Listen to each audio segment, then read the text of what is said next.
Welcome back, everyone, to the Deep Dive. Mm-hmm. Today, we're going to tackle really just a truly intricate and honestly heartbreaking situation. Yeah, The Civil War in Yemen. absolutely. It's been going on since 2014, Hmm. and I think that right away you have to kind of hit the nail on the head. Right, That this is so much bigger than just like some local, warlords fighting each other. right. This has deep tendrils into regional ambitions, Totally. international maneuvering, and honestly, I think before we even get into any of the specifics to understand anything about what's going on over there, Yeah. you need to understand the scale of the human tragedy. Yeah, absolutely. The statistics are pretty devastating. Yeah, it's one of the worst humanitarian crises Yeah, of our time. of modern history, absolutely. And so what we're going to try to do in this deep dive is really kind of cut through a lot of the noise Yeah, and just give you the core elements of this conflict. absolutely. And Yeah. cut through the complexity to extract, the essential insights so you can make sense of it. Yeah. So to start off, I think even to begin to grasp what's happening now, we Right. kind of have to take a step back and look at Yemen's history. Sure. And our analysis points to just a long history of instability in this region, Yeah, coming from some really fundamental historical divisions. that's right. And I think it's important to remember that for a significant period, Yemen wasn't a unified nation. Right. You had the North, which was influenced by the Ottoman Empire, Right. and then became a republic. And then you had the South, which was under British control as a colony, Right. and then became a Marxist state. Right. So these two very distinct Yemens only came together in 1990. Wow. And that unification, it's probably more accurate to call it a merger rather than a true integration. Interesting. There were underlying tensions that have continued and fueled things like separatist movements today. So fast forward to 2011, Yep. Arab Spring. The Arab Spring, right? These waves of protests that are calling for democratic change Yeah. sweep across the Middle East. Yep. And Yemen is certainly not immune to this. No.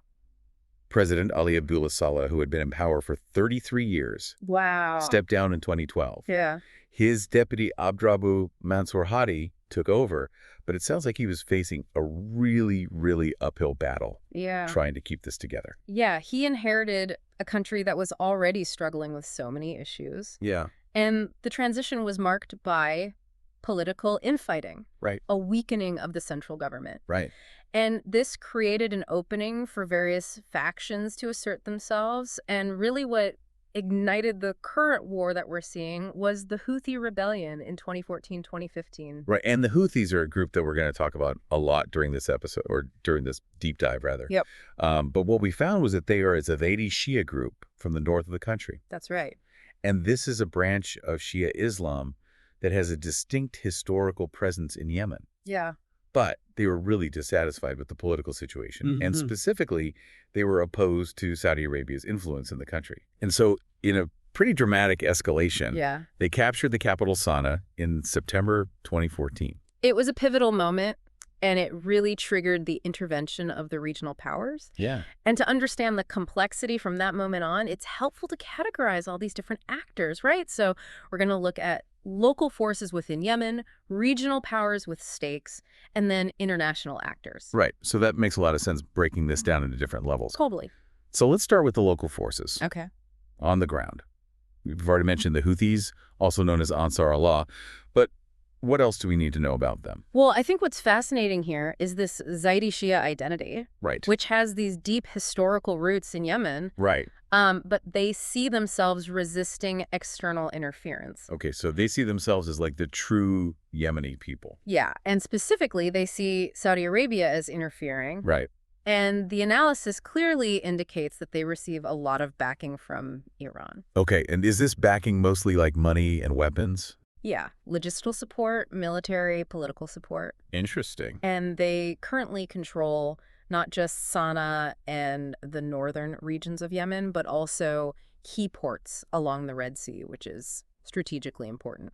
Gotcha. And then there's the Hadi government, or what's Yeah. left of it. Right. Hadi was initially the internationally recognized president. Yes. But in 2022, they formed this Presidential Leadership Council, or PLC, Right. and they had the backing of Saudi Arabia and the UAE. Yes.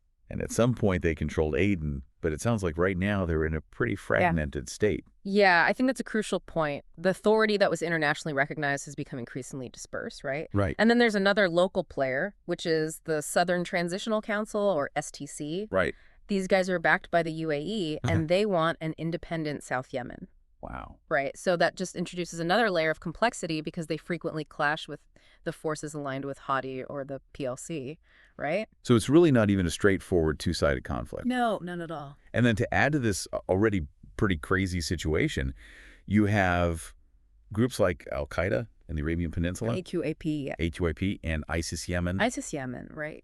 and they seem to be really exploiting the chaos and the power vacuum, particularly in the south. Exactly. And I think these extremist organizations thrive when there's instability and conflict. Yeah. The war has given them that space to really operate and expand. Okay, so those are some of the key local players. Yes. Let's turn now to the regional powers involved, and obviously Saudi Arabia is a huge player in all of this. Absolutely. They lead the military coalition that intervened to try and put the Houthi government back in place. That's right. And there was this thing called Operation Decisive Storm, Right. launched in March of 2015 Yeah. with these extensive bombing campaigns. Huge bombing campaigns. So it really sounds like they've been the ones in control of the air power. Absolutely. And they control the naval blockades as well. Right. And why is Saudi Arabia so deeply involved in all of this? Well, they see this as impacting their national security. They're fundamentally driven by this need to counter Iranian expansionism. And that has shaped how the conflict has unfolded, but also the humanitarian costs. Right. They view the Houthis as Iranian proxies, and they really want to prevent what they see as a hostile government taking control of their southern border. So is there any legitimacy to the idea that the Houthis are Iranian proxies? Or is that just purely a Saudi talking point? Well, it's complicated, right? I mean, there's evidence of Iranian support, but the extent and nature of that relationship is definitely debated. Right. So both sides have their talking points, as they say. Exactly. And then there's the UAE, which is a really interesting player in all of this, because initially they were aligned with Saudi Arabia, Right. backing Hadi. Right. But it sounds like their objectives have really diverged. They have. They're Yeah. focused now more on backing the STC separatists in the south. That's right. And they've even set up their own proxy forces, like the Giants Brigades. Exactly. So it sounds like even within the anti-Houthi coalition, Yeah. there are some pretty significant cracks. Absolutely. While both Saudi Arabia and the UAE initially were opposed to the Houthi takeover, their long-term goals in Yemen appear to be quite different now. Interesting. So the UAE's focus on the south and supporting independence there really reflects their own strategic interests, particularly maritime security and countering Islamist influence in the region. Right. And then, of course, we can't talk about the regional powers without talking about Iran. Right. And it's pretty clear from the analysis that they're backing the Houthis. Yeah. They're providing weapons, drones, even military advisors. Yeah.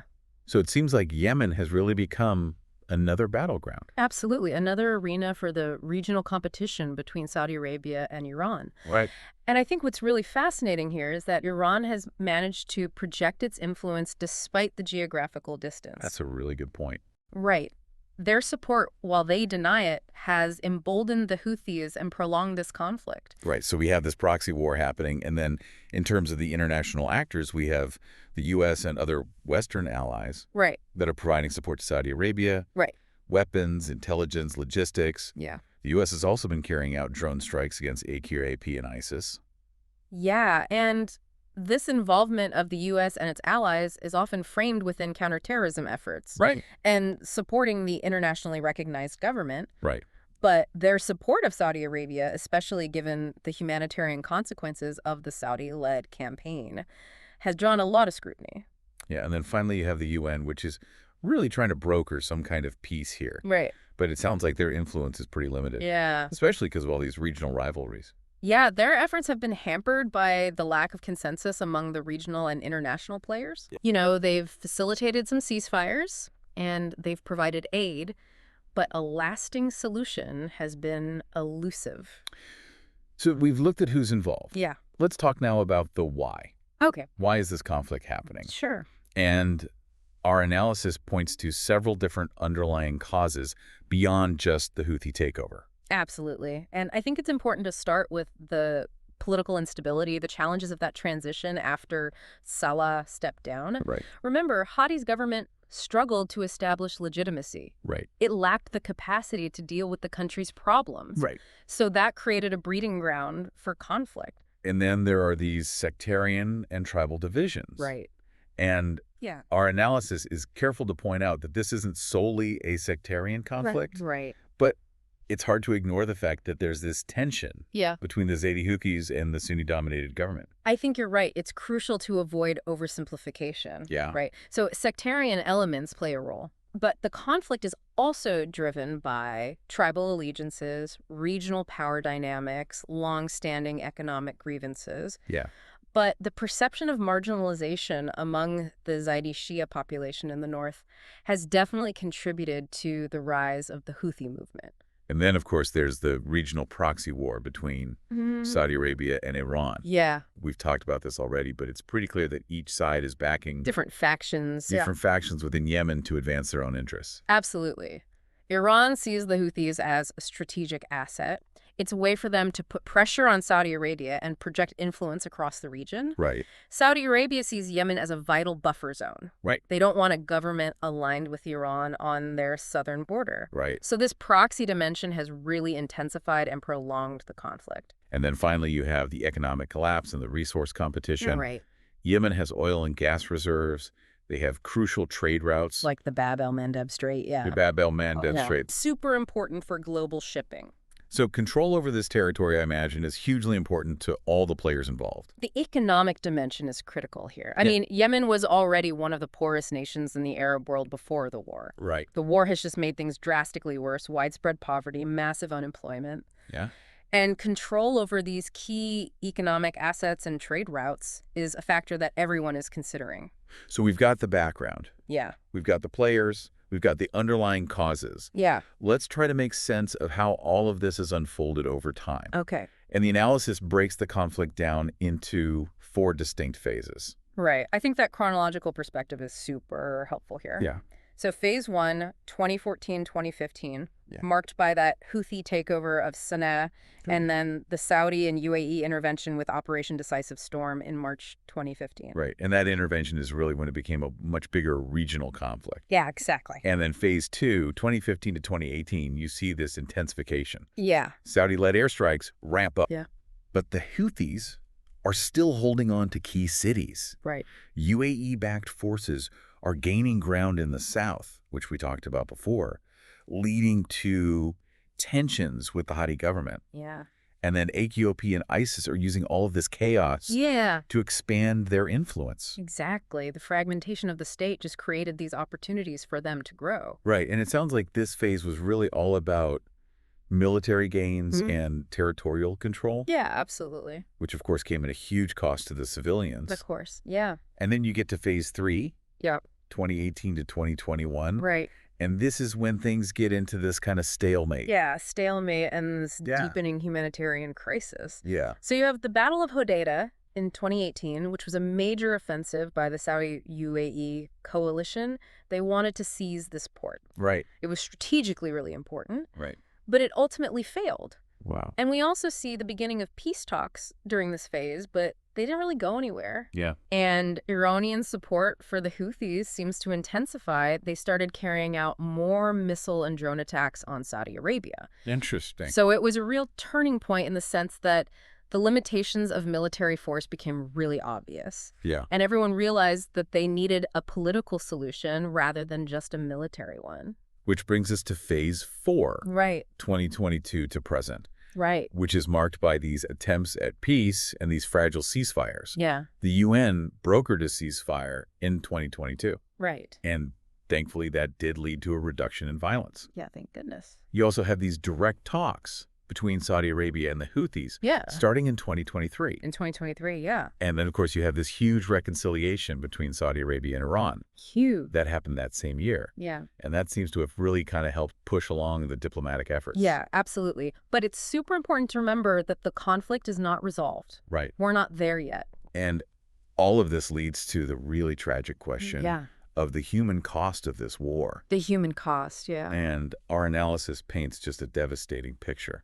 It really is a catastrophe. Yeah. By 2022, over 377,000 people had died.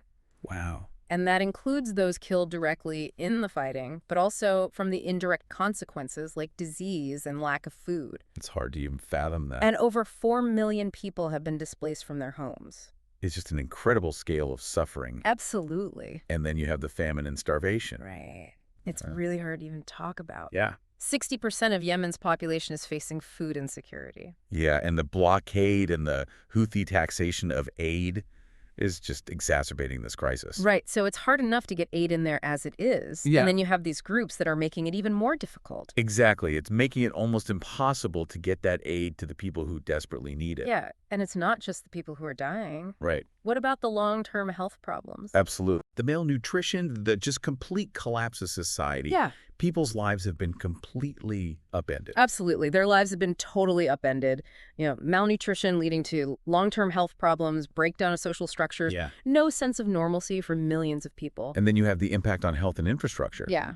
There's this massive cholera outbreak Right. that affected over 1 million people. 1 million people. Half of Yemen's hospitals are either destroyed or not functional. Yeah, the healthcare system has basically collapsed, leaving millions vulnerable to diseases. Yeah. And the destruction of basic infrastructure like water and sanitation has fueled the spread of disease. Right. It's just this horrible cycle That's a vicious cycle. of conflict and suffering. Yeah. And on top of that, you have the economic collapse. Mhm. Yemen's economy has shrunk by 50% since 2015. 50% since 2015. You have currency devaluation, Yep. massive unemployment. Yeah, and the economic devastation is going to have long-lasting consequences, even if the war ended today. Yeah. It would take decades to rebuild, and they're going to need international support Right. to have any chance of recovery. And of course, all of this is happening in Yemen. Right. But the conflict has ripple effects. Yeah, definitely. Our analysis talks about regional and global consequences. It does. And one of those is a threat to global trade. Absolutely. The Bab el-Mandeb Strait is this incredibly important choke point Yeah, for shipping. for shipping, especially for oil. Yeah. And the Houthis have shown that they are more than capable of disrupting it. Totally. And they've also attacked Saudi oil infrastructure, like in the 2019 Abqaiq attack, which had a real impact on oil prices globally. So even if you're someone who's not following this conflict very closely, Yeah, it can still have an impact on your life. absolutely, through those energy prices. And then there's the expansion of Iranian influence. Yeah. We talked about their involvement, but it's clear they've gained this foothold in Yemen. They have, yeah. And the Houthis are using increasingly sophisticated drones and missiles, which is really worrying. Very worrying, and that has implications beyond just Yemen. And then I think this is a really interesting point in the analysis. Yeah, It seems like Saudi Arabia and the UAE, their policies are shifting. they are, yeah. It sounds like Saudi Arabia wants a way out.